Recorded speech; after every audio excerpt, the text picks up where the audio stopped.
El doctor Batistón es el director de la Clínica San Camilo y actual presidente de ITAE, médico cirujano. No sé si querés dar una apertura de la actividad, José. Bueno, cómo no, muchas gracias, Ricardo. Sí, fue muy interesante preparar este taller. Les quiero agradecer a todos los que están interviniendo y por sobre todas las cosas, espero que les sea de utilidad. Y le dejo la palabra a Ricardo Herrero, que es un poco el mentor y artífice y director de esto. Así que, Herrero, adelante. Gracias, José. Bueno, yo también voy a ser muy breve, simplemente voy a dar algunas recomendaciones sobre la actividad. Se han recibido muchas preguntas por el foro, nosotros las hemos agrupado, la idea es que esta actividad esté dirigida a responder esas preguntas, las hemos agrupado por áreas temáticas. Va a ser difícil que podamos generar un debate sobre los temas que van a ser, por supuesto, muy polémicos. Y como decía hace un rato, antes de que empecemos formalmente la actividad, creo que se van a generar más dudas que respuestas. Así que el foro va a quedar abierto para que podamos seguir a partir de las inquietudes que surjan después de la reunión de hoy, para que puedan seguir, para que se pueda seguir debatiendo, se pueda seguir planteando situaciones, etcétera. No voy a prolongarlo mucho más. Quiero presentar a los invitados especiales, que son el doctor Víctor Antico. ¿Podés levantar la mano, Víctor? Hola, sí. No sé por qué está retrasada la cámara. Ahí estoy. El doctor Víctor Antico es médico y abogado, es decir, esto que decimos que los abogados están en contra de los médicos, bueno, él tiene un problema de esquizofrenia, tiene un yo que se pelea con su otro yo. Es médico y abogado, y especialista en hematología clínica, medicina transfusional, y es profesor asistente de la Facultad de Medicina de la Universidad Nacional de Córdoba. Y el otro invitado especial es el doctor Ignacio Maglio, que es abogado, diplomado en salud pública, es el jefe del Departamento de Riesgo Médico Legal del Hospital Muñiz y miembro del Consejo Directivo de la Red Bioética de la UNESCO. Después, si quieren agregar algo a la presentación, cuando hablen Víctor o Ignacio, lo que me haya olvidado, por favor. Y también lo tenemos, que le vamos a trasladar algunas consultas porque es bioeticista, el doctor Carlos Romero, que es uno de los evaluadores expertos del ITAES, de la provincia de Córdoba, pero además de ser auditor y experto evaluador de calidad, es bioeticista, así que algunas cosas de ética también le voy a trasladar a alguna. Como decía, ahora, a partir de ahora, silenciamos los micrófonos, y si hay algún problema de conexión, les recomiendo que desactiven los videos, que eso les va a mejorar el ancho de banda. Y vamos a dividir la actividad en 3 temas, que son los que se han concentrado en las consultas. El primero, que está relacionado, que quizás sea el más concreto, vamos a dejar el segundo, que va a ser seguramente el más polémico.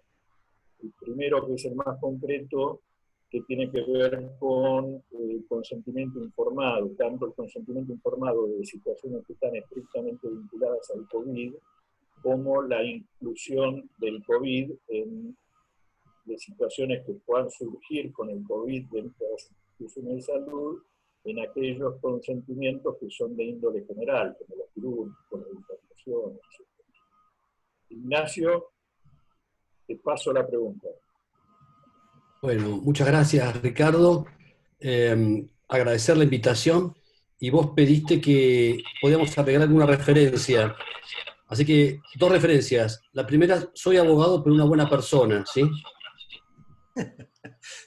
Y la segunda, yo les pido disculpas, pero unos 10 minutos antes voy a tener que retirarme porque tenía ya comprometida una webinar a las 19.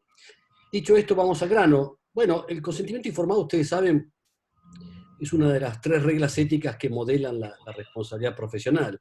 Es una regla ética, pero con consecuencias jurídicas, y también es un deber jurídico, junto a la confidencialidad y a la, digamos, y a la veracidad. Son esas 3 reglas éticas fundamentales.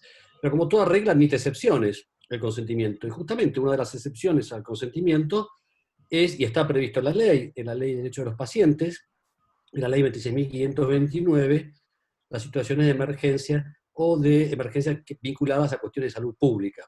Claramente, la pandemia por coronavirus, por COVID-19, se plantea como una situación de excepción. A veces la palabra situación de excepción no está bien vista porque retrotrae situaciones donde el Estado de Derecho está ausente. Este no es el caso. Pero dicho esto, como una situación de excepción, como una regla que admite excepciones, y la pandemia es una excepción, podemos decir 2 o 3 cositas relacionadas con esto. En primer lugar, las formalidades. Las formalidades ceden en una circunstancia de excepcionalidad. Es decir, la instrumentación del consentimiento informado claramente puede haber una situación de laxitud. El consentimiento informado o los procesos, todos sabemos que el consentimiento informado es un proceso, pero su materialización a través de la firma y cuando el paciente llegó a comprender la información suministrada, en papel debemos dejarla de lado por varias razones. En primer lugar, para evitar una excesiva burocratización del acto médico. En segundo lugar, por los riesgos de contaminación cruzada, ya que en el papel y el manipuleo del papel de esos consentimientos tradicionales puede significar una situación riesgosa, tanto para los pacientes, para la comunidad, como para toda la comunidad hospitalaria.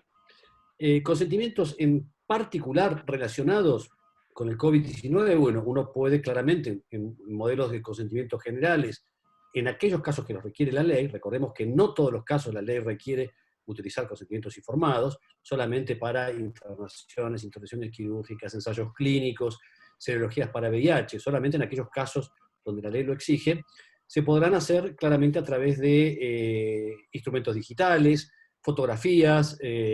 Lo importante es resguardar la documentación original para que estas prácticas puedan ser auditables si fuese el caso una vez culminada la situación pandémica.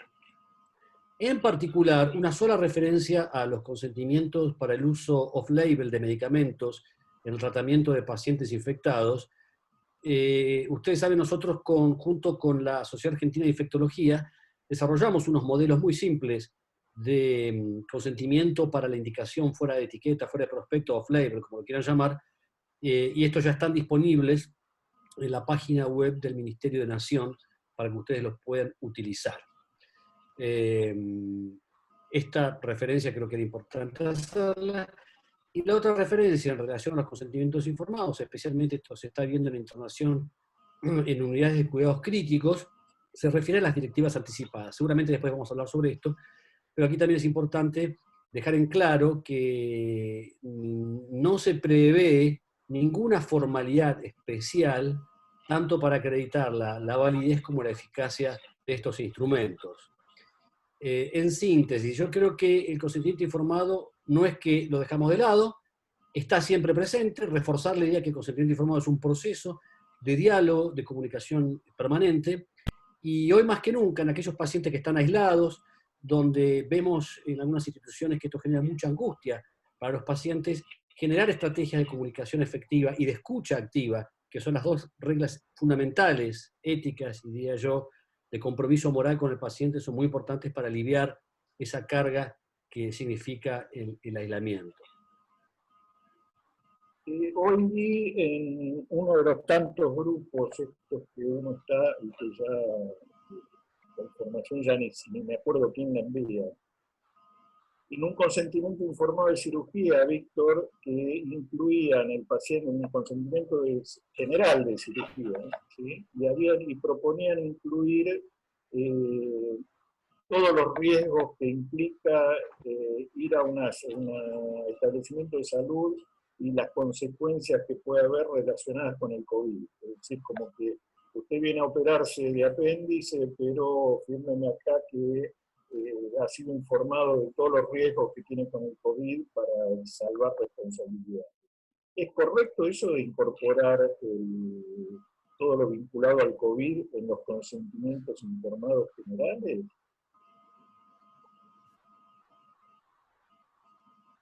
No sé quién. Víctor. Bueno, en realidad no es necesario, ¿no? Está dentro de lo que puede ser ¿no es cierto? El riesgo de una infección intrahospitalaria. Se supone que si hay se respetan las normas, ¿no es cierto?, de bioseguridad, no habría problema. Tampoco, como recién dijo el doctor Magno, yo coincido con él, el consentimiento siempre es un proceso, o sea, agregar a algo que esté escrito no tiene sentido, se le comunica al paciente, que además en estos momentos, ¿quién no sabe que tiene riesgo de coronavirus si no lo dejan salir de la casa? O sea que prácticamente es como que se ha hecho una cosa clara, ¿no? O sea que no, en definitiva no sería necesario ponerlo exclusivamente, según mi modesta opinión, ¿no? Sí, sería casi redundante, ¿no? ¿Puedo agregar algo, Ricardo? Sí. La Asociación Argentina de Cirugía hoy sacó en su boletín oficial un anexo para los consentimientos, y uno de los párrafos del anexo lo que dice es: asimismo, conozco y acepto que las complicaciones de este procedimiento y que puedan relacionarse a la pandemia causada por el coronavirus COVID-19 pueden ser potencialmente más graves y complejas que en circunstancias habituales. Eso es lo que agregó la Asociación Argentina de Cirugía como un anexo a los consentimientos. De hecho, esto es producto del desconocimiento absoluto de cómo puede desarrollarse las complicaciones posoperatorias a la complicación habitual que puede haber el anexarse el coronavirus. Pero vuelvo a repetir, no hay data precisa de esto. Bueno, sería, no sé qué opinan Víctor, Ignacio, si es necesaria esa aclaración, como decía Víctor, en un contexto de pandemia, si necesitamos estar aclarando los riesgos que significa concurrir a un establecimiento de salud respecto al COVID. No, yo coincido con Víctor, claramente es innecesario y yo creo que alrededor de esto gira un fantasma, que diría casi mítico, sobre que el consentimiento muchas veces es una patente de exoneración de responsabilidad. Muchos consentimientos uno los lee y parecen ser patente de corso, que uno podría hacer cualquier cosa si tiene consentimiento informado. No, yo creo que no, sinceramente, yo creo que hoy más que nunca hay que intentar simplificar las cosas, ir a lo profundo, digamos, reforzar más que nunca la confianza, ¿no? Porque yo creo que la confianza es un elemento central en las relaciones clínicas, en las relaciones médicos-pacientes, y yo creo que sobreabundar con exigencias burocráticas y que, no digo que este sea el caso, pero que escondan una exoneración de responsabilidad no creo que sea la mejor alternativa. Una pregunta para que después pasemos al segundo tema, que va a ser mucho más polémico. Una pregunta, ya que nombraste los estudios off-label, hay una normativa del ANMAT que obliga, cuando hay estudios de investigación relacionados con medicamentos, tiene que estar la autorización del ANMAT. Algunos que están haciendo estos estudios off-label refieren que esto, esto enlentece mucho poder llevar adelante estos estudios. ¿Hay alguna forma de hacerlos más expeditivos? ¿Habría que pedir a la ANMAT que genere algún organismo ad hoc para este tipo de estudios? ¿Cómo habría que proceder? Porque esto es muy dinámico. En realidad, la ANMAT solo interviene cuando es un protocolo de investigación farmacológica y para regulación. O sea, una cosa es lo que está sucediendo ahora, que se están experimentando distintos tratamientos para las patologías, pero eso va dentro de la práctica especialidad. O sea, si yo estoy en terapia intensiva, el paciente hace un distrés respiratorio, le colocaría un respirador. Eso, o sea, estamos haciendo pruebas, digamos, estamos tratando en base a lo que pasa, a la sintomatología del paciente hasta que se sepa bien la fisiopatología de la enfermedad. El ANMAT interviene cuando se quiere patentar una droga, por ejemplo. O sea, en ese caso, sí, porque habría que dividir, si decimos, vamos a experimentar con estas drogas y vamos a tener que poner una población sujeta a la investigación y una población que tendrá un tratamiento alternativo y o placebo. Entonces ahí sí tiene que intervenir, ¿no es cierto?, el comité de ética para ver si se respeta la aleatoriedad, si se respeta, ¿no es cierto?, el resguardo de la salud de los pacientes. Pero en este caso estimo que no estamos haciendo un protocolo. La hidroxicloroquina es un tratamiento que ha surgido y lo estamos haciendo con publicaciones que están al día. O sea, es como un acto médico independiente. No estamos buscando un avance científico. Distinto es si lo planteamos, si el día de mañana alguien quiere hacer, bueno, vamos a probar la hidroxicloroquina versus otro, y entonces sí, vamos a poner una población bajo la hidroxicloroquina, otro sobre el otro, otra droga. Ahí sí deberemos justificar si no lesionamos las posibilidades de cura del primer grupo. Entonces ahí podría llegar a ir al ANMAT. Mientras sea la patología que uno va medicando en base a lo que va viendo, es el ejercicio normal de la profesión. No creo que se tenga que complicar en ese aspecto, honestamente, ¿no? Yo quiero hacer una pequeña referencia. Suscribo claramente lo que dice Víctor.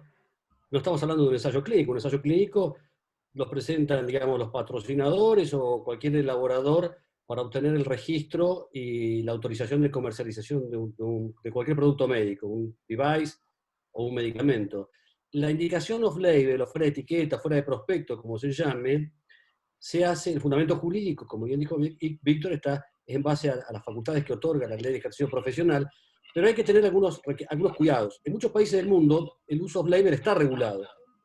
Nosotros creemos que en Argentina debería regularse, mucho más después de esta experiencia, porque si se expande y se generaliza el uso de la indicación off-label, aquí sí estamos en presencia de un riesgo, que es el de someter a innumerable cantidad de personas a riesgos y que no estén dentro de un ensayo clínico controlado, aleatorizado y con todos los requerimientos que tiene un ensayo clínico.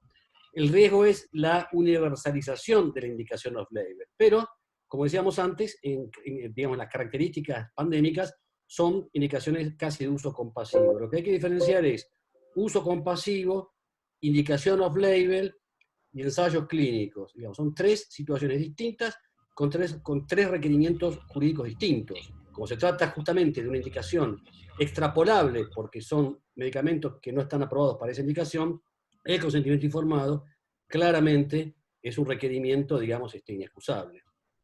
¿Requeriría participación del comité de ética, Carlos? Está sin micrófono. Ahora voy.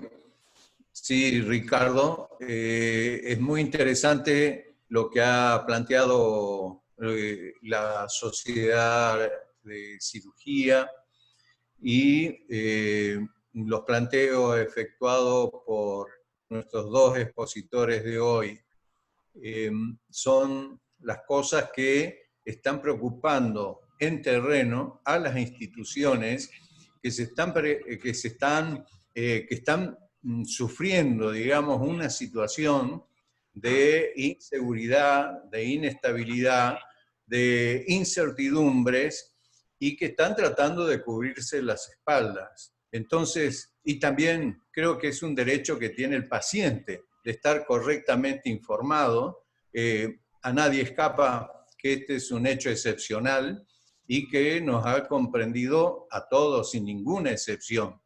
El paciente que llega a un sanatorio llega no solo con su problema de la enfermedad actual, sino también con la expectativa de lo que le puede suceder con todo esto que está rondando por todos lados.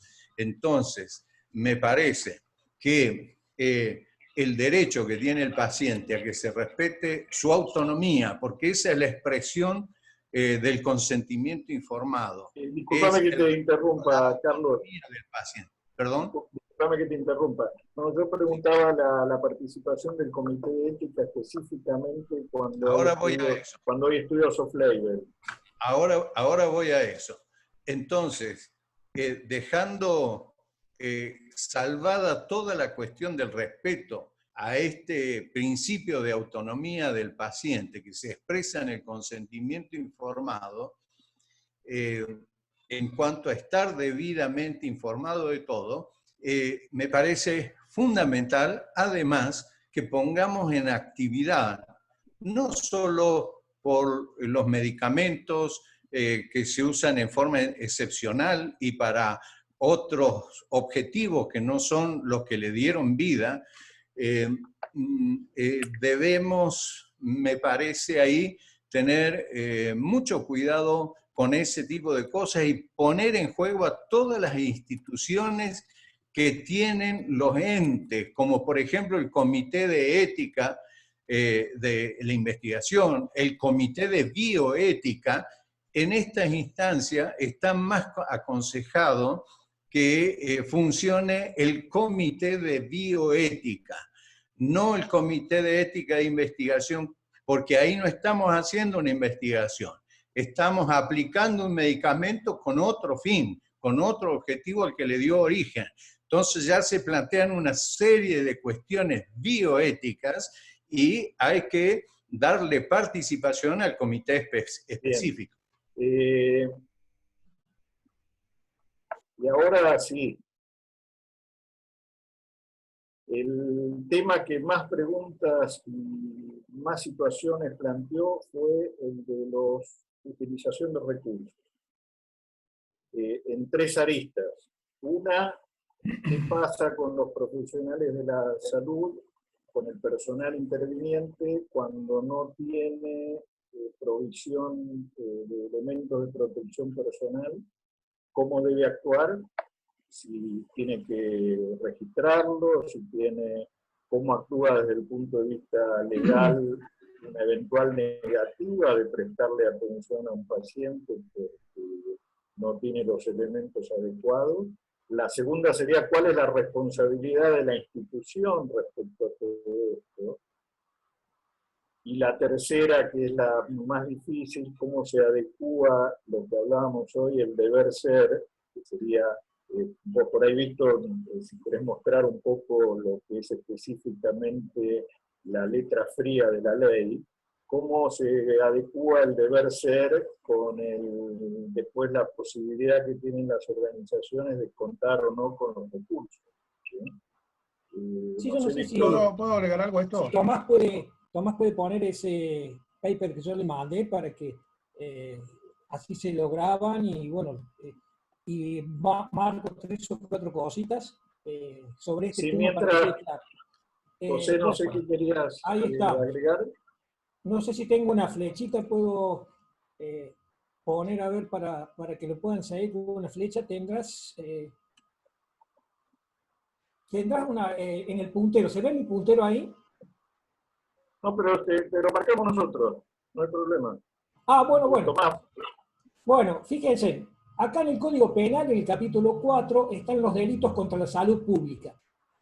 El 205 es el que le permitió al presidente, ¿no es cierto?, dictar la restricción de la circulación, el uso de los tapabocas, todo ese tipo de elementos. ¿Por qué?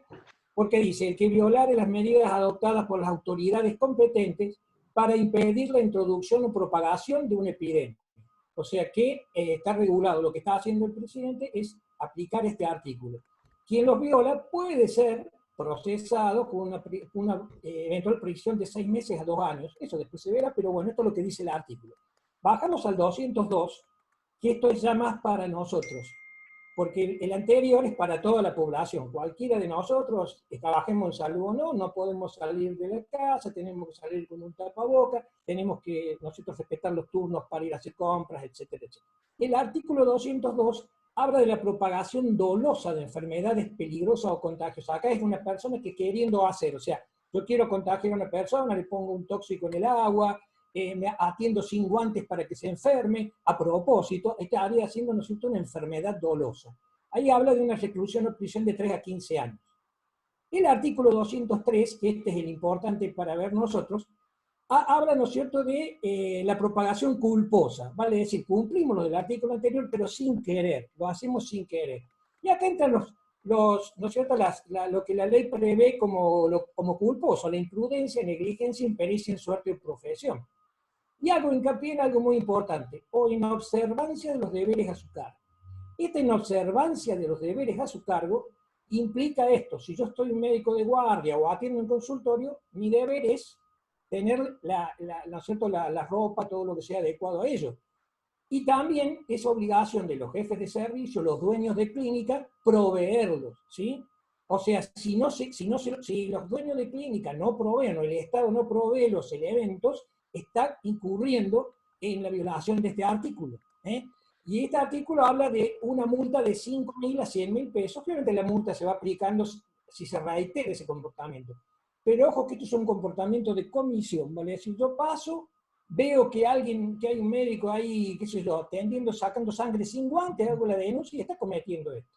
Ahora, si por hacer eso tuviera como resultado la enfermedad o la muerte, acá estamos hablando, fíjense en lo que está pasando en varios geriátricos, que se están contagiando un montón de personas, ahí ya estamos hablando de 6 meses a 5 años de prisión pueden ir. Fíjense que ya se están abriendo casos de investigación penal, no creo que vayan a llegar, pero bueno, acá dice la ley, sería eso, o sea, yo no puedo como profesional médico atender sin el equipo necesario, porque si no estoy cometiendo, ¿no es cierto?, una observancia de los deberes que como médico tengo. Y por supuesto, si además por hacer eso, ya tengo una multa por eso, pero si por hacer eso enfermo y contagio a alguien, puedo también ser procesado penalmente. Esto es importante, ¿no es cierto?, sobre todo para el personal de salud, los jefes de servicio y los directores.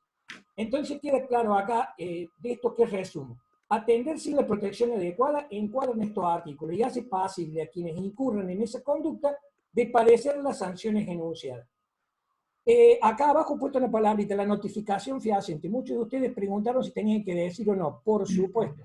Si yo asumo una guardia o tengo que atender en un consultorio y no tengo los elementos, yo tengo que manifestar eso como una notificación fehaciente. Le diré a mi jefe, el jefe le dirá al dueño de la clínica o sea, al Ministerio de Salud. La responsabilidad se va subiendo de acuerdo a lo que, digamos, esto de la notificación nos sirve para, ¿no es cierto?, para diligenciar la prueba. Cuando hay que hacer la prueba, ¿son testigos o documentos? La más fuerte es el documento. Si yo se contagia un paciente, me denuncia, pero yo he dicho, bueno, he atendido porque fíjense, todos los días acá elevo que me tienen que dar guantes y me dan uno solo y tengo que ver 5 pacientes. Entonces la responsabilidad en cierta medida por incumplimiento de la ley se le traslada al jefe. Si el jefe se queda callado va a ser responsable. Ahora, si el jefe ¿cómo salva? Diciendo, bueno, yo soy el jefe, pero a mí no me la da el director o dueño de la clínica. Y así sucesivamente. O sea, hay una cadena de responsabilidad que cuando no esté diferenciada, si no está diferenciada, caen todos en la bolsa, es una responsabilidad solidaria. Entonces, por eso las autoridades de las instituciones que no proveen los elementos protectores y los medios adecuados para la atención, incurren en el cumplimiento de los deberes de sus cargos, son pasibles de la aplicación de este artículo. Por supuesto, hay algunas preguntas ahí, sí, se puede negar, digamos, las leyes están hechas para personas normales. Yo no le puedo pedir a un bombero, por más que trabaje de bombero, a que vaya a apagar un fuego si no le doy una manguera. No le puedo pedir a ¿no es cierto?, a un policía que persiga a un delincuente armado si no tiene un arma. Entonces tampoco se nos puede exigir a nosotros como médicos, prestadores de salud, que vayamos y atendamos si no tenemos los guantes, si no tenemos el instrumental adecuado. O sea que nosotros podemos negarnos si no tenemos esas condiciones. O sea, podemos hacerlo si queremos, porque bueno, la ley no está hecha, pero la ley está hecha para héroes. Hay que lo hace, será un héroe, será reconocido perfectamente, pero la ley está para personas normales. Nosotros, antes que médicos, somos personas. Tenemos que ejercer la profesión y la obligación de hacerlo, pero tenemos que tener los recaudos para estar cubiertos.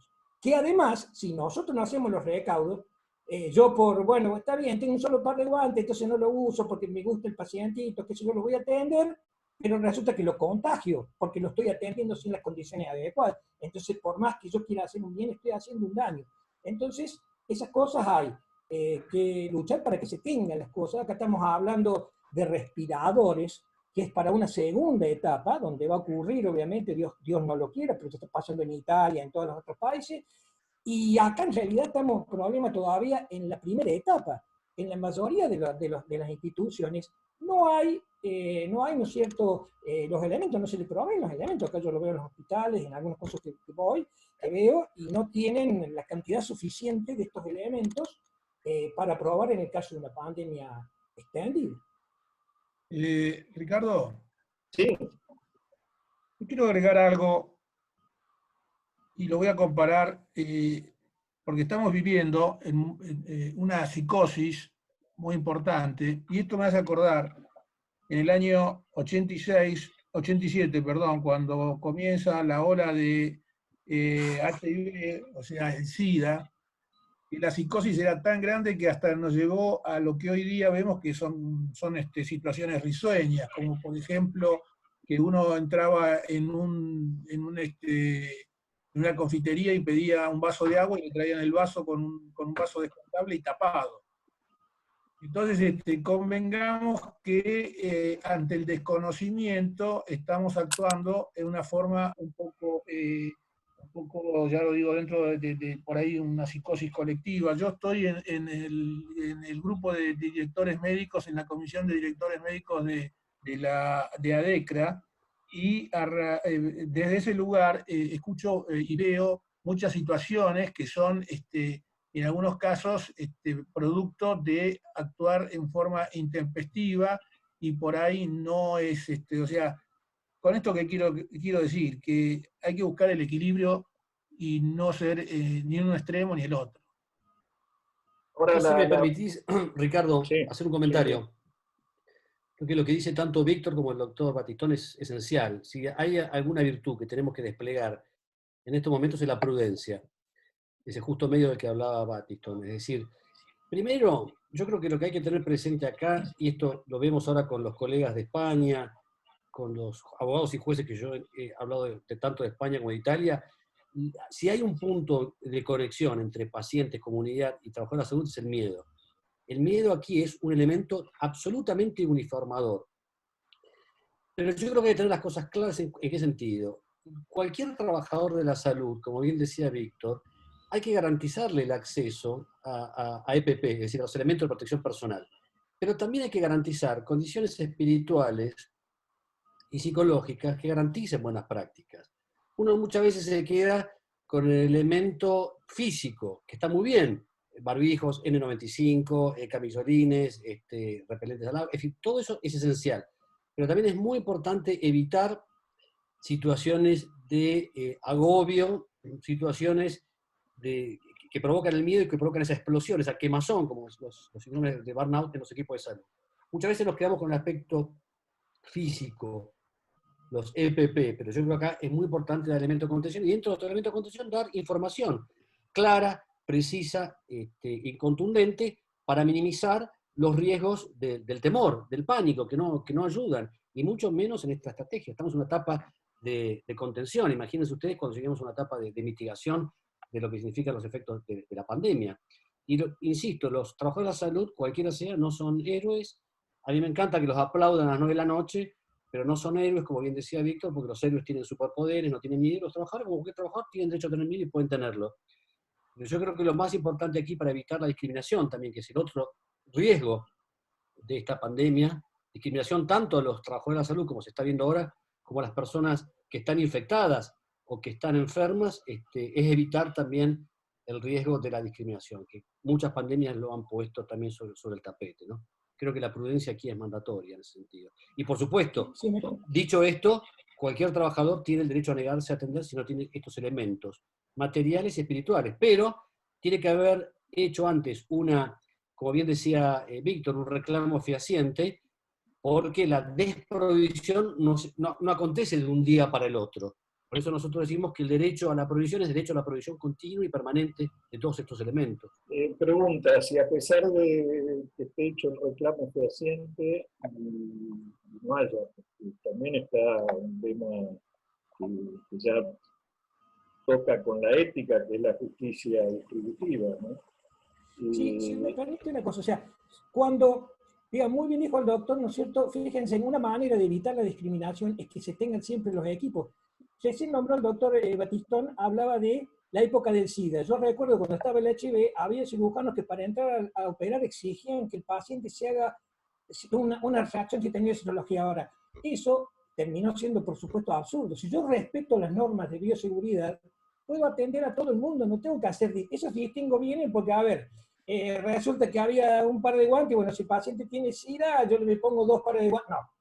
O sea, si hay un protocolo, como ya lo hay, digamos, la mejor manera de garantizar la no discriminación es que el profesional tenga los elementos para atender al paciente. Entonces ahí sí no tenemos ninguna excusa. Si tengo tengo los guantes, ¿no es cierto?, el tapabocas, tengo el equipo que corresponde, tengo que atender a todo el mundo, a que venga con HIV, que venga con, ¿no es cierto?, con un coronavirus, porque tengo la protección. Las discriminaciones empiezan cuando, no tengo las protecciones, entonces bueno, si tengo 5 barbijos, lo voy a usar, a ver, este tiene cara que puede ser enfermo, que si yo me pongo el barbijo, en el otro no, ahí empiezan las discriminaciones. Si nosotros yo iba a ir a una pregunta más concreta y de la realidad entre el deber ser y el ser. Se hizo el reclamo fehaciente, por diversos motivos el recurso no está. ¿Qué protección desde el punto de vista de la responsabilidad profesional tiene ese profesional de la salud que definitivamente termina negándose a prestar la atención? La protección es tener acreditado el reclamo formal, el reclamo previo, fehaciente, como bien indicaba Víctor. Yo creo que con eso no hay inmunidades judiciales. Pero claramente, si hubo un reclamo fehaciente y comprobable y documentado, a mi juicio es suficiente, como dijo Víctor. ¿Qué opinan del abandono, el abandono de persona que puede aducir el paciente al no querer ser atendido en tiempo y forma? Sobre todo en casos de una urgencia. El abandono de paciente y la omisión de auxilio, que son los dos delitos previstos en el Código Penal frente a estas figuras, no van a quedar impunes. Los responsables primarios por abandono de paciente o por omisión de auxilio serán aquellas personas que tenían el deber jurídico de proveer los elementos de protección personal. Es decir, ahí la cadena de responsabilidad se corta porque no hay relación de causalidad, que es un presupuesto de responsabilidad. No hay relación de causalidad adecuada entre el daño, que es el abandono del paciente, y el obrar profesional. Se encadena causalmente el daño con la inoperancia o la negligencia de los funcionarios o de los empresarios. Sí, se me permite, perfecto, coincido 100% con Ignacio.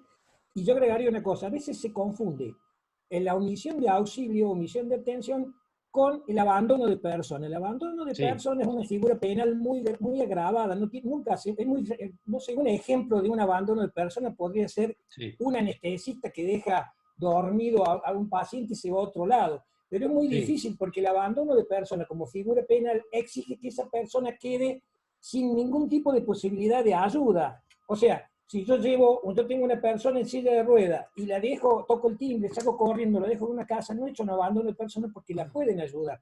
Ahora, si yo a esa misma persona voy a la sierra donde no hay nadie, la dejo ahí y salgo corriendo, ahí he hecho un abandono de persona porque esa persona no hay nadie que la podría ayudar. O sea, no son las mismas figuras.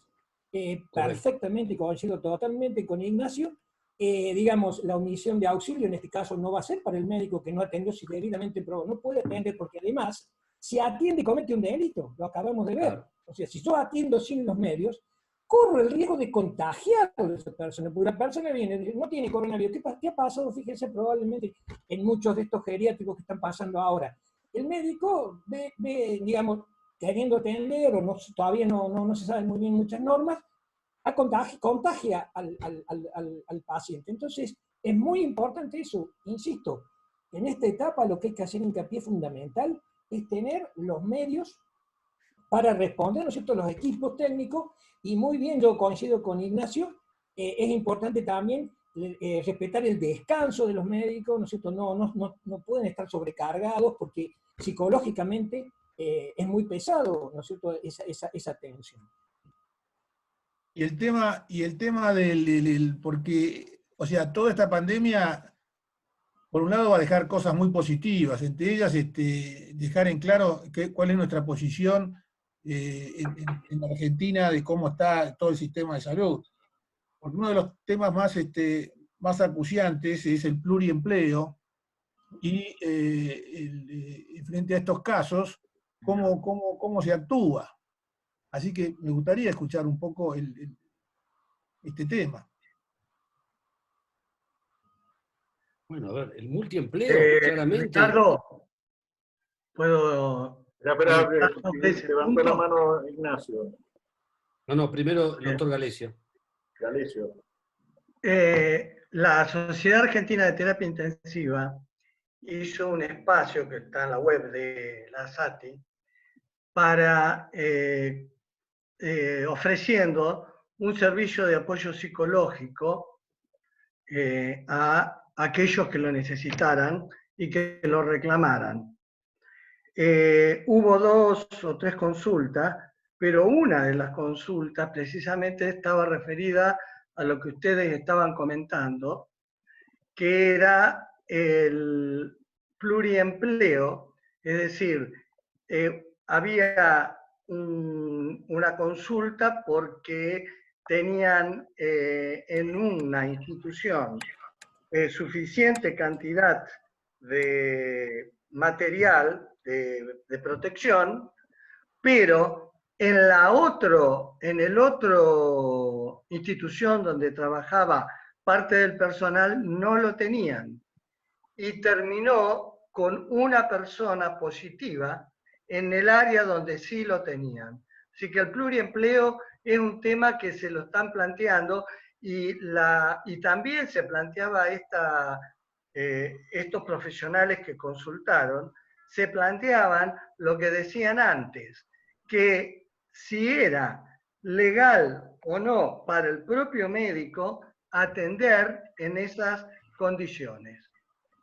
Yo le quiero hacer una pregunta a Ignacio porque en 5 minutos lo perdemos. En esto, y hablando del pluriempleo, porque una pregunta acerca de las superintendencias de riesgo de trabajo, ¿sí? Y esta famosa resolución que surgió que las ART cubren el COVID como enfermedad profesional. ¿Qué pasa en las situaciones de pluriempleo donde las ART son diferentes en los 2 lugares de empleo? Bueno, yo creo que son 2 temas que están, por supuesto, ligados. Totalmente de acuerdo con el doctor Galesio y con el esfuerzo que está haciendo la SATI para, digamos, creo que es un ejemplo de una sociedad científica, no solamente se destaque en hacer conferencias, congresos, sino también que esté comprometida en asegurar la integridad de los especialistas. Esto me parece muy importante en primer lugar. En segundo lugar, creo que el pluriempleo muestra, desnuda, las condiciones de precarización en las cuales están trabajando y desarrollan su actividad muchos profesionales de la salud. En provincia de Buenos Aires, sin ir más lejos, estadísticas recientes establecían que un profesional con 5 años de recibido, médica, tiene que tener entre 3 o 4 empleos simultáneos para tener el equivalente a 2 canastas familiares. Entonces yo creo que la cuestión de fondo aquí es denunciar claramente que esto es absolutamente imposible generar buenas prácticas con pluriempleo y con precarización laboral, porque muchos de estos médicos, su relación de empleo está precarizada, oculta, facturan a través de facturas como monotributistas, lo cual no hace más que seguir precarizando esta situación. Yo creo que si esta pandemia es también trágica, pero también es una oportunidad, tiene que ser una oportunidad para reconfigurar y valorar y jerarquizar el trabajo de todos los trabajadores de la salud. Es inaceptable que un profesional, como se dijo aquí, trabaje en 2 o 3 o 4 empleos al mismo tiempo. Yo creo que este es el punto, lo que no podemos aceptar, porque el riesgo es que lo terminamos naturalizando. Y cuando naturalizamos, así como el caso de los residentes, que un residente tenga que hacer 12 guardias por mes, que tenga que trabajar 10 horas por día, esto claramente afecta la integridad profesional y afecta la seguridad del paciente. Entonces me parece... Te digo en enfermería, kinesiología y otras actividades. No, desde ya. Esto creo que pone de manifiesto y creo que genera en todos nosotros un compromiso, que una vez que pare, digamos, o que se mitiguen las consecuencias de la pandemia, dejar de aplaudir a las 9 de la noche y comenzar a exigir a todas las autoridades la rejerarquización del trabajo en salud. Yo les pido 1000 disculpas, pero me están esperando en la otra webinar. Para mí ha sido un placer compartir esta actividad con ustedes y le quiero mandar un saludo fervoroso al doctor Galesio, que allí lo veo, después tengo un apreciable cariño. Tono, abrazo grande. Bueno, un abrazo, Ignacio. Muchas gracias. Muchas gracias, Ignacio. Nosotros Muchas seguimos. gracias, doctor Gracias a Maglio. Muchas gracias. Muy buena su exposición. Yo un poco para completar un poco lo que dijo el doctor, que dijo Ignacio, que estoy totalmente de acuerdo, dice que cuando un problema no se resuelve, eso pasa a formar parte del paisaje, y eso es lo que nos está pasando a nosotros, o sea, no lo resolvemos y forma parte del paisaje. Es indudable, lamentablemente, nosotros tenemos un Estado que persigue ¿no es cierto?, a la actividad privada cuando no cumplen, ¿no es cierto?, las leyes laborales, etcétera, etcétera. Sistemáticamente, sean los gobiernos o el Estado Nacional, violan ¿no es cierto?, las leyes laborales de los profesionales de la salud. Nosotros tenemos, por ejemplo, en mi provincia, hay cargos que están en vez de estar por concurso, como marca la ley, hay contratos, hay gente que trabaja como monotributista, clara violación. Si uno fuera una clínica privada y tiene esos pacientes, esos profesionales en esas condiciones, le clausuran la clínica. En la parte pública parece que sí. Entonces tenemos una serie de ese ciclo de cosas, y yo no tengo ninguna duda, sobre todo por ahí residentes, que podemos hablar de una reducción a la servidumbre, que está prohibido por la Constitución, o sea, no se puede. Ahí escuchaba al doctor, realmente los colegas que hacen terapia intensiva, realmente es increíble porque tienen que hacer hacen guardias de 24 horas, y a veces para poder sobrevivir, hacen un día por medio, lo cual es, desde el punto de vista, digamos, psicológico, es realmente preocupante, ¿no? Y también todo lo otro, nosotros estamos trabajando por ahí un lado y en otro, a veces, sí, eso es una realidad que la tenemos digamos, que afrontar y exigir respuestas. Para ir redondeando algunos temas, quedó una pregunta pendiente relacionada con los protocolos de investigación o la investigación off-label. Para redondear, a ver si el concepto, porque hubo una pregunta para aclarar, a ver si el concepto en off-label, sobre todo en contexto de situaciones como esta pandemia, no requieren intervención de la ANMAT, pero sí de los comités de bioética y de las distintas áreas de la institución donde se llevan adelante los protocolos. Digamos, la constitución de los comités de bioética en los hospitales, que de acuerdo a la ley que la implementó, hace que los comités de bioética son, a diferencia de los comités de ética de la ANMAT, no son vinculantes. Es decir, uno puede obrar con o sin el consejo del comité de bioética. El comité de bioética es una herramienta que un médico tiene cuando está ejerciendo la profesión para presentar un caso que no está seguro cómo evaluar. Pero digamos, el informe que da el comité de bioética no obliga al médico o al profesional de salud a seguirlo. Es una herramienta más. Por lo tanto, está muy bien que exista un comité de bioética para todo este tipo de cosas, que de allí surjan pautas que el profesional puede ir, ¿no es cierto?, implementando, pero en definitiva es el profesional el que va a decidir qué acción va a tomar. Salvo que esas pautas de un comité de bioética sean tomadas como normas de la institución. Por ejemplo, si nosotros hacemos un proyecto de calidad y decimos que ante tal circunstancia en este centro asistencial se va a obrar A, B y C, yo tengo entonces ya una obligación de obrar como A, B y C, si no cometo la inobservancia de los deberes a mi cargo. No sé si se entiende la diferencia. Sí, sí. ¿Puedo aportar algo, Ricardo, sobre ese tema? Sí, sí. Perfecto. En el tema de esta situación extraordinaria que vivimos, nos obliga a armonizar todas las todos los recursos que tenemos dentro de las instituciones de salud. Los comités juegan un rol fundamental en esta instancia, y fundamentalmente el de bioética. Hace poco hubo una publicación de más de 17 o 15 asociaciones científicas de la Argentina que consensuaron. Veo que Galesio hace sí, él lo conoce porque Sacas lo ha publicado también, y allí hay una referencia muy especial dentro de las recomendaciones que hacen a un tema sumamente delicado, como es la justa distribución de los escasos recursos que existen en salud, el recurrir permanentemente al Comité de Bioética, y hace una referencia específica al Comité de Bioética. Me pareció algo muy saludable que lo haga. Y esta es una instancia espectacular para que los comités de bioética se consoliden y tengan una presencia dinámica, porque el Comité de Bioética no es solo un ente que es convocado para una reunión cuando las oportunidades lo merezcan. Es también convocado ante la emergencia, es convocado ante una situación excepcional como esta que estamos viviendo.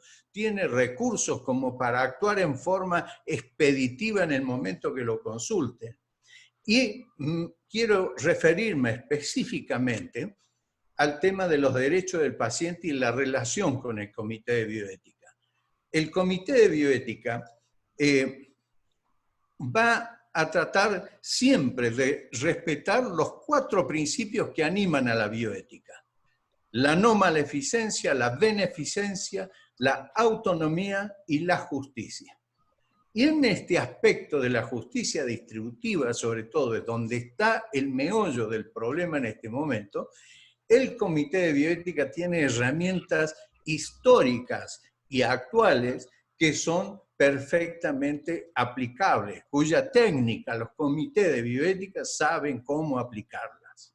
Entonces, me parece que respetando los derechos del paciente, respetando el principio de autonomía mediante el consentimiento informado, como lo están reclamando las instituciones y como se lo he expuesto aquí claramente,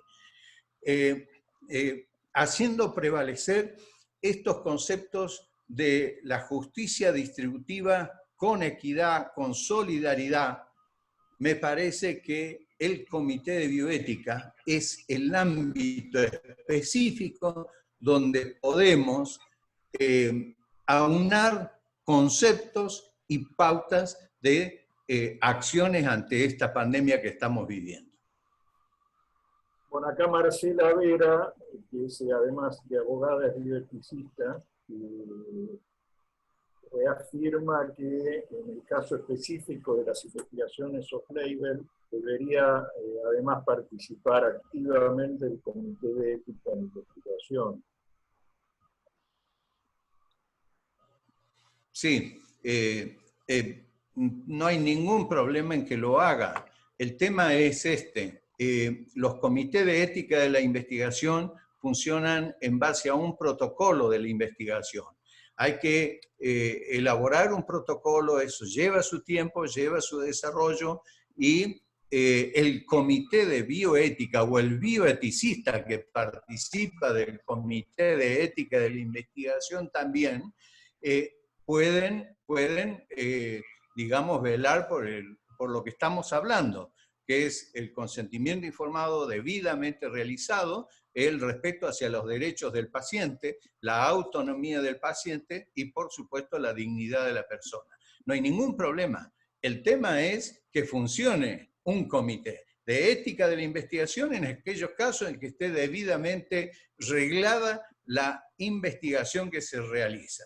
Y en los casos de la bioética, para todas aquellas situaciones problemáticas que se presentan en estas circunstancias, y específicamente hablamos cuando debe participar en los casos en que se debe aplicar la justicia distributiva. ¿Puedo agregar algo, Ricardo? Sí, por supuesto. Vuelvo a No me quedo repetir, sin trabajo. vuelvo, vuelvo a repetir un poco que esta pandemia nos va a dejar muchas enseñanzas. Desnudó el precario estado de salud que tenemos en el país. Yo les pregunto a ustedes, y yo he estado en lugares así preponderantes, 37 años en el Hospital Británico, ahora director médico en Clínica San Camilo. Yo les pregunto, hablamos tanto de los comités de éticas o de bioéticas, ¿cuántos establecimientos de salud cuentan con estos comités?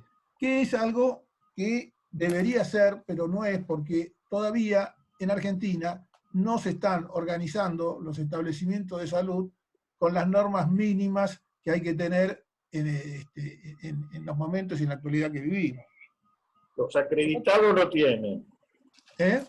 Los acreditados los tienen. Los acreditados sí. Pero otro tema que me gustaría tocar, antes que se nos acabe el tiempo, debido a todos estos problemas que hubo con los geriátricos, la falta de regulación en diferentes áreas de salud, es un tema de los geriátricos que en realidad no están regulados por ningún lado. Entonces yo no sé lo que es un geriátrico, lo que es una residencia de adultos mayores, o sea, sinceramente es un tema que va a tener que ser regulado a corto plazo, porque los geriátricos tienen diferentes tipos de pacientes, algunos no son pacientes, algunos son gente que vive en estas residencias, si tienen que tener médicos, enfermeras, la complejidad de los casos. Si alguien me sabe decir algo al respecto, pero me parece que tenemos que empezar a trabajar en ese sentido, porque ahora y desde hace tiempo los geriátricos vienen sufriendo este tipo de problemas, ¿no? Tengo otras preguntas, ¿eh? Bueno. Una es que son muy específicas. Les voy a dar paso a esas preguntas para después, porque hay otras relacionadas con el tema de los recursos y se va complicando el debate, que me parece que va a ser objeto de seguir en el debate con un poco más de tiempo, tal vez a través del foro. Por eso una pregunta concreta es, ¿qué pasa con los derechos del niño? En el caso de niños con COVID que tienen que estar en aislamiento, ¿cuál es el deber de la institución en lo que refiere a provisión? Porque si va a estar compartida la internación con alguno de la madre o el padre, un tutor, y el deber de la institución de proveer elementos y garantizar la seguridad del acompañante. Víctor. Bueno, en realidad, bueno, por suerte los niños aparentemente con esta pandemia no son afectados mayormente. En realidad, el niño va a tener, digamos, si va a pasarlo en su casa, tendrá que hacerlo, ¿no es cierto?, con las normas que se le dicen habitualmente a los pacientes de cuidado, para evitar el contagio, nada más. Y si tiene que estar internado, y está, por supuesto, siempre va a quedar una persona mayor, en este caso será su madre o su tutor, por supuesto que hay que informarle, si bueno, que si el niño tiene un COVID, lo puede transmitir a esa persona también, pero realmente una madre va a estar, supongo, al lado de su hijo, y hay que tratar de proveerle a esa madre de los guantes, digamos, todo lo que sea, ¿no es cierto?, los medios de protección, y que pueda estar con ese niño, si llegado el caso. Y si llegado el caso el paciente pequeño debe ir a una situación de terapia intensiva, bueno, ahí ya fijen las normas de terapia intensiva, ¿no es cierto? Lo importante, lo que ha cambiado radicalmente en los niños, ¿no es cierto?, ahora es que antiguamente no se los tomaba en cuenta. Ahora se acepta una adquisición gradual de la responsabilidad. Por ejemplo, los niños, es una cosa muy curiosa, todavía no he visto en ningún caso, pero va a suceder. Los niños de 13 a 16 años se pueden oponer a los tratamientos que le indiquen los médicos o sus padres, siempre que no esté en riesgo la vida.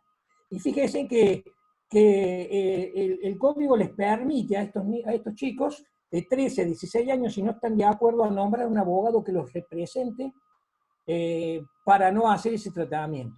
No conozco ningún caso todavía, pero evidentemente esto está en la ley, ¿no es cierto? Está en la ley ¿no es cierto?, de los niños, niñas y adolescentes, en base, ¿no es cierto?, a los tratados internacionales de este tipo de asunción de la responsabilidad progresiva. Y a los niños menores de 13 años, fíjense, también, digamos, se les debe preguntar, se les debe informar al niño, no se puede negar a un tratamiento, pero tal vez la práctica que nosotros sabíamos hacer cuando éramos jóvenes, allá lejos y hace tiempo, donde, bueno, el niño tenía que ser un sujeto pasivo, si hay que poner una interacción se le ponía, eso hoy en día es inaceptable, hay que explicarle al niño, digamos, y bueno, eso dice la ley, por eso hablábamos al principio del deber ser. ¿Cómo se lleva a la práctica eso?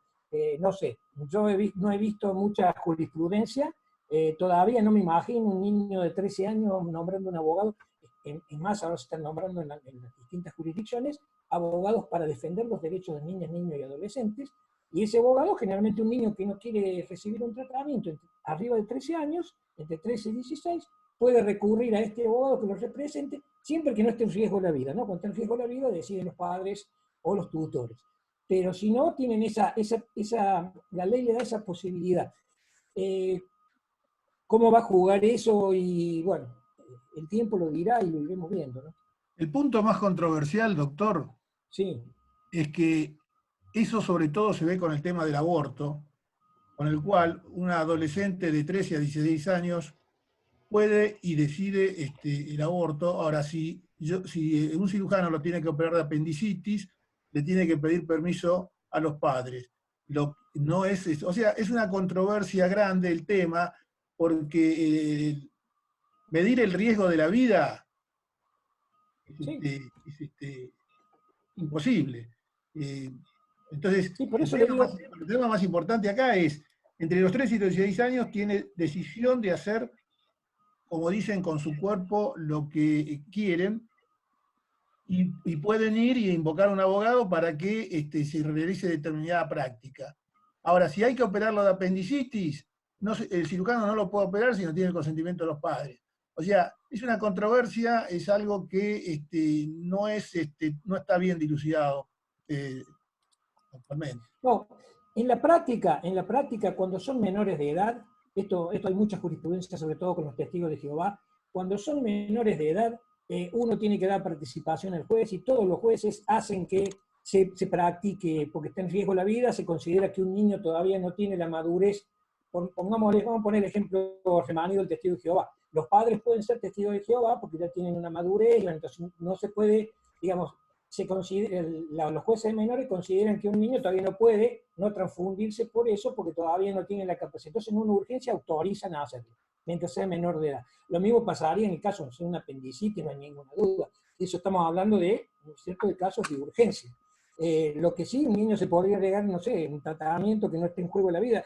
Por supuesto, la ley es así, dice eso, y por supuesto hay que llenarla de casos.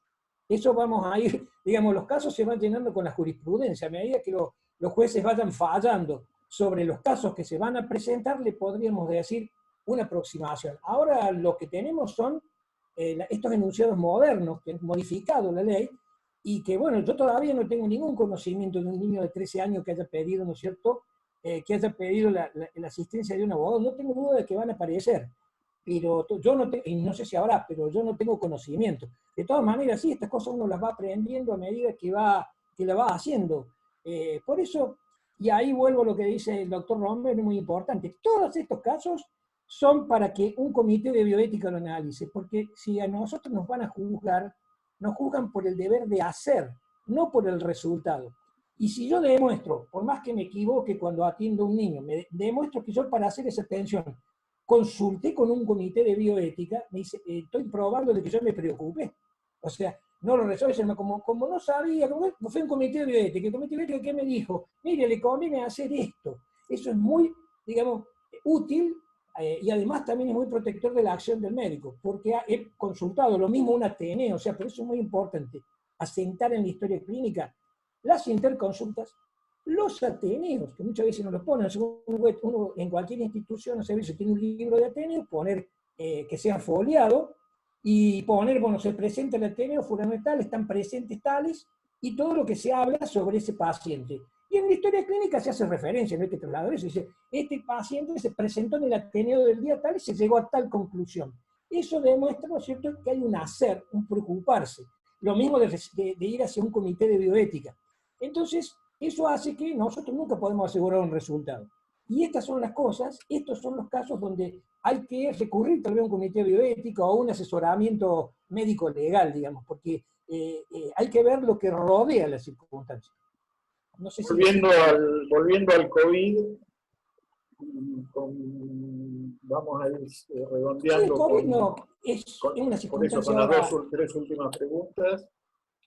Una, ¿qué pasa con la situación inversa? Es decir, el paciente que se niega a cumplir está institucionalizado y se niega a cumplir con las indicaciones respecto a los cuidados. ¿Qué hacemos? Bueno, eso está, sí, o sea, eso es el derecho del paciente, él puede negarse a recibir cualquier tipo de atención, no hay ninguna duda de eso. Lo que sí que hay que contar la atención, o sea, incluso está claramente, ¿no es cierto?, la voluntad anticipada, que está claramente... No estoy hablando de eso. Estoy hablando del paciente que tiene que está con COVID y tiene que cumplir con normativas de bioseguridad y se niega, no usa el barbijo, o empieza a deambular por la institución, o genera conductas que puedan ser riesgosas para terceros. Bueno, eso está en lo que vimos recién en el artículo 205, está obligado a cumplirla, precisamente si no la cumple, o sea, son pautas que las ha dado ya el Ministerio de Salud y el presidente, que son obligatorias, o sea, el aislamiento, etcétera, etcétera. O sea, si no las cumplen, existe la posibilidad de obligarlo, digamos, de intimarlo con ese tipo de cosas, ¿no es cierto? Evidentemente uno... ¿Sí? Sí, perdón. No, evidentemente, ¿no es cierto? Si el paciente está en rebelde, no puede andar deambulando por la institución, se le prohíbe, por supuesto, y bueno, y si no, digamos, y si no, se le tendrá que dar una alta voluntaria, una derivación, por supuesto, digamos, una institución tiene principios que hay que respetarlo, así como le dicen que es el horario de visita y estas cosas, hay que respetarlas. Es una obligación, digamos, del paciente hacerlo cuando acepta la internación, si no, no está respetando las pautas. Y dos preguntas que son situaciones nuevas que se introducen con el COVID, son estrictamente asistenciales. Una es, ¿cuál es el límite de la responsabilidad de la institución en mantener internado a un paciente, por ejemplo, que es un paciente de riesgo?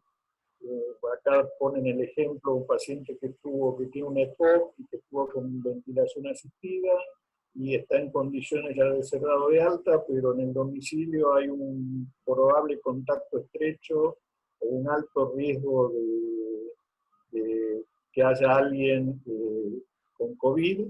¿Cuál es la obligación que tiene la institución de mantenerlo internado hasta que esa situación se resuelva? A ver, los criterios de internación son criterios médicos.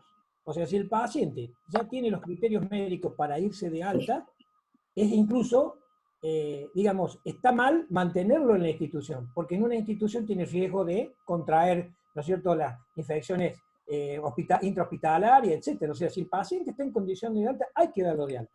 Si el problema que usted plantea, que en la familia, bueno, habrá que ver ellos cómo arreglen mandarlo a otra casa o lo que sea. Pero, ¿quién debería resolver esa situación? Y eso lo tiene que resolver el paciente con los familiares. O sea, la clínica, digamos, la clínica o el hospital, cuando el paciente, en un hospital generalmente el servicio social se encarga de buscar la solución, pero en realidad la responsabilidad médica es tener un paciente internado mientras deba estarlo. Si yo un paciente ya médicamente no debe estar, porque, digamos, ya está en condiciones de estar en su casa, no lo puedo tener. Es más, por ahí si lo tengo y no le aviso, puedo incurrir hasta en privación ilegítima de la libertad. O sea, básicamente, cuando la condición clínica del paciente implica el alta, uno le da el alta.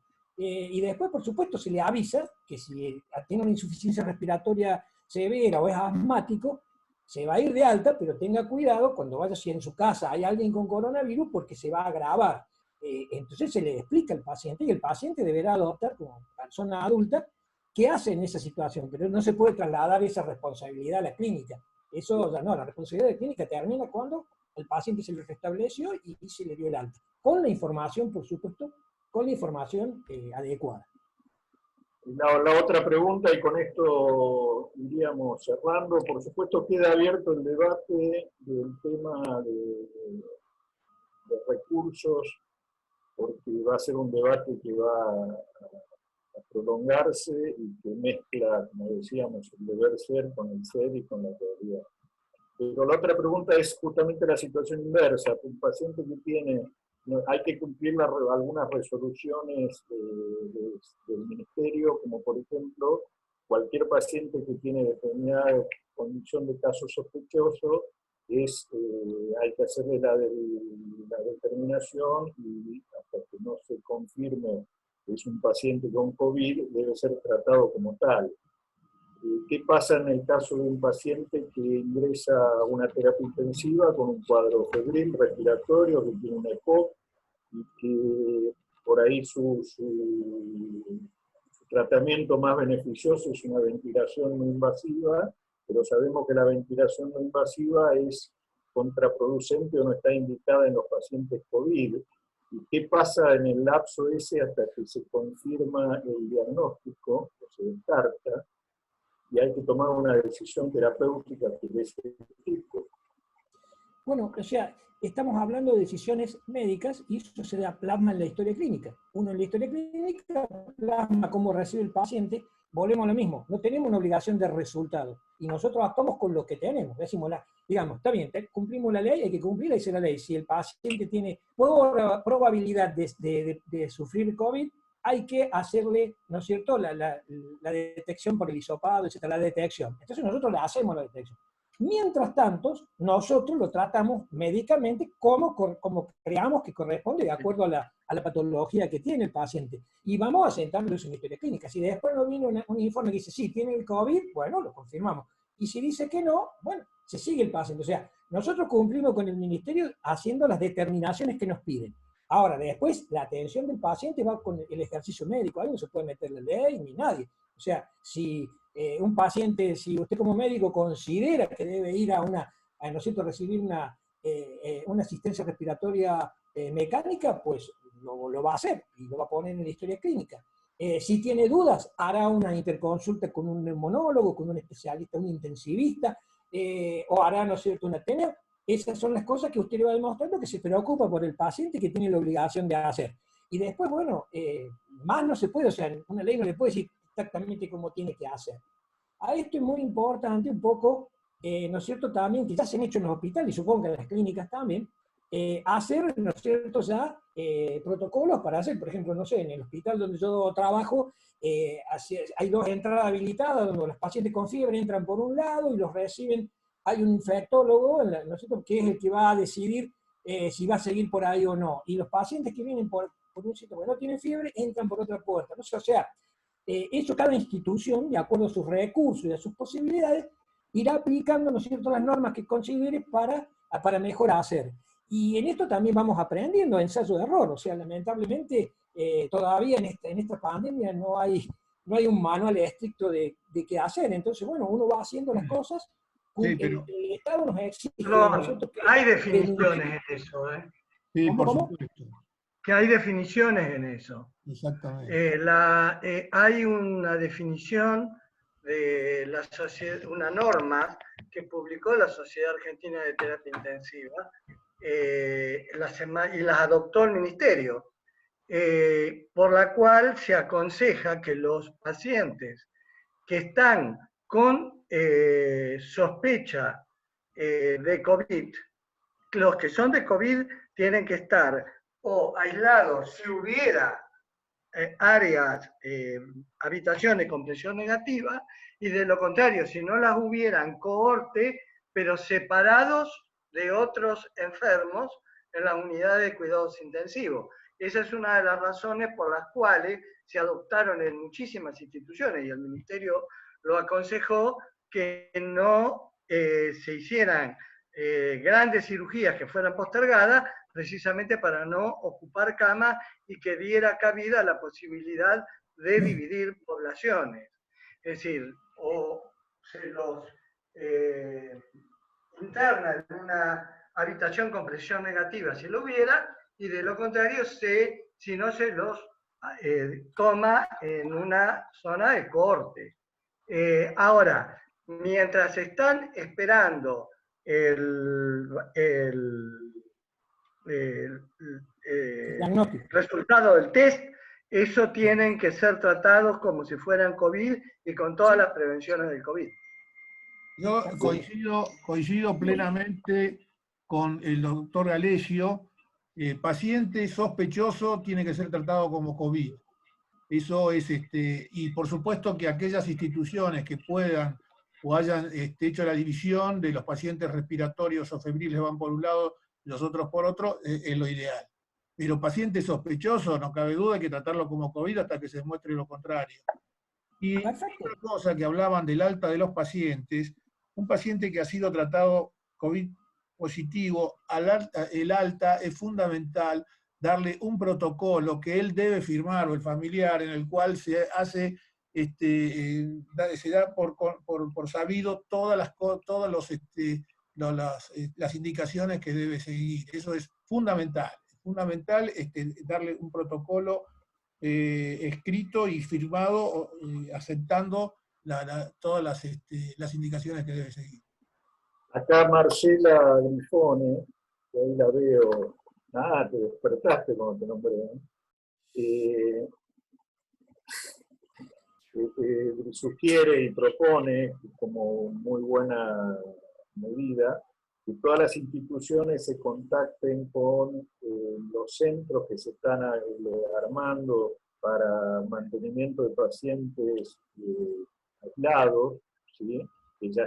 que han superado la situación y que lo único que tienen que estar es en aislamiento, que las instituciones se contacten para poder hacer la derivación a esos lugares cuando hay un problema de contexto familiar complejo, y que sepan cuáles son esos centros que están funcionando en las áreas de las instituciones para poder utilizar esa opción cuando hay contextos familiares complejos y no se puede garantizar el aislamiento del paciente. Sí, de acuerdo.